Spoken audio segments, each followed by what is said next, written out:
بسم الله الرحمن الرحيم. وإذ قتلتم نفسا فادارأتم فيها والله مخرج ما كنتم تكتمون فقلنا اضربوه ببعضها كذلك يحيي الله الموتى ويريكم آياته لعلكم تعقلون ثم قست قلوبكم من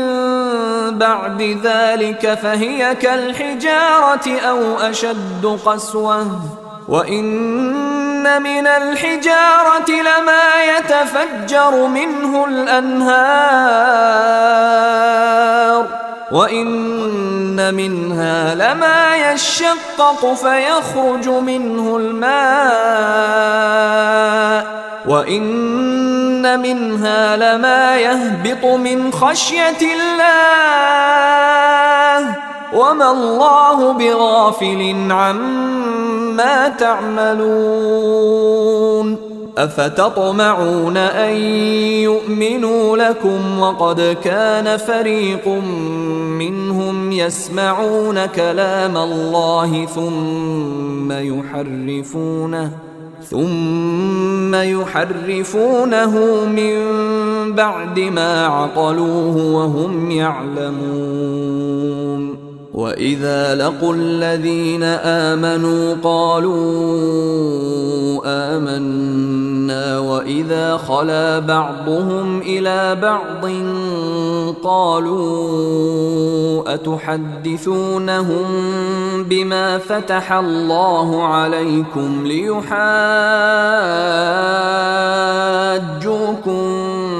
به عند ربكم أفلا تعقلون أولا يعلمون أن الله يعلم ما يسرون وما يعلنون ومنهم أميون لا يعلمون الكتاب إلا أماني وإنهم إلا يظنون فويل للذين يكتبون الكتاب بأيديهم ثم يقولون هذا من عند الله ليشتروا به ثمنا قليلا فويل لهم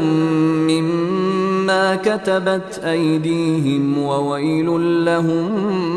مما يكسبون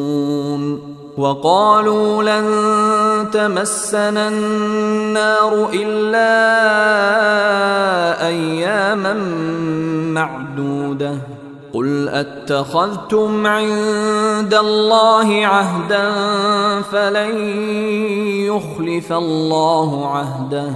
أم تقولون على الله ما لا تعلمون بلى من كسب سيئة وأحاطت به خطيئته فأولئك أصحاب النار هم فيها خالدون والذين آمنوا وعملوا الصالحات أولئك أصحاب الجنة هم فيها خالدون